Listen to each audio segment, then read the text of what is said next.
O hinduísmo é uma religião da Índia, mas tem muitos adeptos também no Nepal, em Bangladesh, Sri Lanka. Depois de muitos anos de domínio colonial britânico, em 1947, a Índia se tornou uma república independente, um estado secular, não religioso, com uma constituição que garantia direitos iguais para todas as denominações religiosas e proibia qualquer forma de discriminação baseada em religião, raça, casta ou sexo. Hoje, cerca de 80% da população da Índia é hinduísta, 10% muçulmana e 4% cristã. Em 1947, a tensão entre hinduístas e muçulmanos em razão da independência da Índia resultou na criação do Paquistão como um estado muçulmano separado, dividido em duas partes distintas, o Paquistão do Leste e o Paquistão do Oeste. Depois da guerra em 1941 entre a Índia e o Paquistão do Leste se tornou um estado independente com o nome de Bangladesh.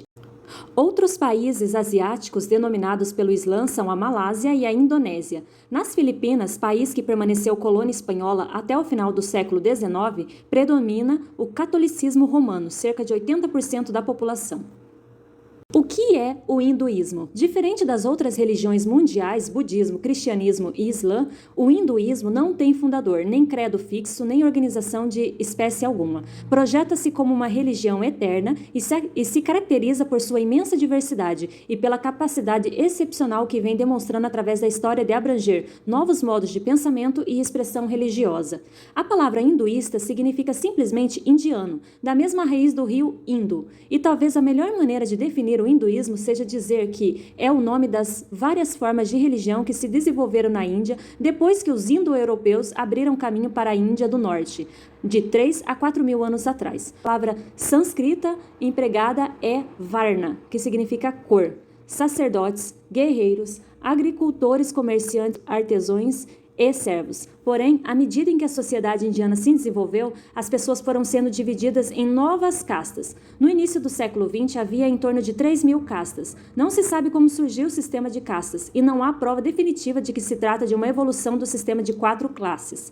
Seria mais verdadeiro dizer que esse sistema de classes se ajusta bem às castas. A palavra inglesa caste vem de português casta, feminino de casto, puro. O termo usado na Índia é jati, que significa nascimento ou tipo. As castas em geral se associam às profissões especiais. Uma aldeia indiana pode conter de 20 a 30 dessas castas, e com frequência cada uma ocupa um agrupamento especial de casas. Cada casta tem suas próprias regras de conduta e de prática religiosa, que determinam com quem a pessoa pode se casar, o que ela pode comer e com que se associar e que tipo de trabalho realizar. A base religiosa desse sistema é a noção de pureza e impureza. O contraste entre o que é limpo e o que é impuro permeia todo o hinduísmo. Para um brahmane, tudo que tenha a ver com as coisas corporais ou materiais é impuro. Se ele se tornou impuro como resultado do nascimento, da morte ou do sexo, ou por meio do contato com um indivíduo sem casta ou um membro de uma casta inferior, há diversas maneiras pelas quais ele pode se purificar. O método tradicional mais conhecido de purificação utiliza a água de um dos muitos rios sagrados da Índia, como o Ganges. As regras que governam a pureza formam a base da divisão do trabalho na comunidade. Certas atividades e certos trabalhos são tão impuros que somente determinadas castas podem realizá-los. Essas castas têm o dever de ajudar os outros grupos a manter sua pureza. Por outro lado, apenas as castas que preenchem os requisitos de pureza podem se aproximar dos deuses mais elevados. Para que isso ocorra com mais facilidade, outras pessoas devem ser impuras. Entretanto, todos se beneficiam da limpeza dos puros. Só é usado para os crimes particularmente sérios. O nível mais baixo do sistema de castas é o dos intocáveis, ou sem casta, também chamado párias. Por exemplo, os criminosos, os lixeiros e os que trabalham curtindo o couro de animais. Os cristãos e os muçulmanos ficam totalmente fora do sistema de castas. A vaca sagrada. Na Índia, ela é sagrada e é adorada durante certas festas religiosas. Isso provavelmente se relaciona com o antigo culto de fertilidade. No Vedas, há hinos à vaca, pois ela supre tudo o que é necessário para sustentar a vida.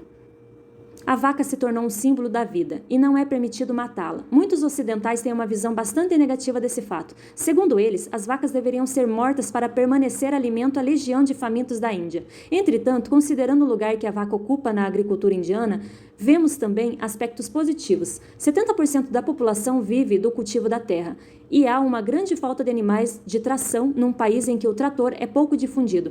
Além disso, o excremento das vacas é útil não só como fertilizante, mas mas também como combustível. Em termos de culto, a vaca é mais pura do que o Brahmani. Assim, a pessoa que toca uma vaca está ritualmente limpa. Todos os produtos derivados da vaca, o leite e a manteiga, são utilizados em diversas cerimônias de purificação. Até mesmo o excremento e a urina da vaca são tão sagrados que podem ser usados como agentes de purificação. Os hinduístas têm outros animais sagrados além da vaca, em especial o macaco, o crocodilo e a cobra. De modo geral, eles não gostam de tirar a vida. Isso transformou muito hinduístas em vegetarianos e também abriu o caminho para a luta de Gandhi, para tornar a Índia independente do colonialismo britânico. Karma, um conceito-chave da filosofia, é que o homem tem uma alma imortal. Ele não envelhece quando você envelhece. Ela não morre quando você morre. Um hinduísta acredita que, depois da morte de um indivíduo, sua alma renasce numa nova criatura vivente. Pode renascer numa casta mais alta ou mais baixa, ou pode passar a habitar em um animal. Há uma ordem que não pode ser ignorada nesse ciclo, que vai de uma existência a outra. O impulso traz dela, ou a que mantém sempre em movimento, é o karma do homem, palavra sânscrita que significa ato. Porém, nesse caso, ato se refere a pensamentos, palavras e sentimento, não apenas a ações físicas. A ideia de que todas as ações têm consequências e que todas essas consequências podem aparecer depois da morte não é, de modo algum, peculiar ao hinduísmo. Aqui, a originalidade está no conceito de que todas as ações de uma vida e somente elas formam a base para a próxima. Assim, o karma não é uma punição pelas más ações ou uma recompensa pelas boas. O karma é uma constante impessoal, como uma lei natural. O hinduísmo não reconhece nenhum destino cego, nem divina providência. A responsabilidade pela vida do hinduísta no dia de hoje é por sua próxima encarnação. Será sempre dele. O homem colhe aquilo que semeou. Os resultados das ações ou frutos de uma vida derivam dessas ações automaticamente. Poderíamos dizer que a transmigração está sujeita à lei da causa e efeito. Em outras palavras, o que a pessoa experimenta nessa vida em termos de riqueza ou pobreza, alegria ou tristeza, saúde ou doença, é o resultado de suas ações numa vida anterior. E desse modo em que os hinduístas explicam a diferença entre as pessoas. A doutrina do karma dá sustentação a um esquema de relações sociais como o sistema de castas. Embora a pessoa deva se submeter ao karma que herdou em uma vida anterior, ela também exerce o livre-arbítrio no âmbito de sua existência atual. Portanto, o indivíduo sempre pode melhorar seu karma.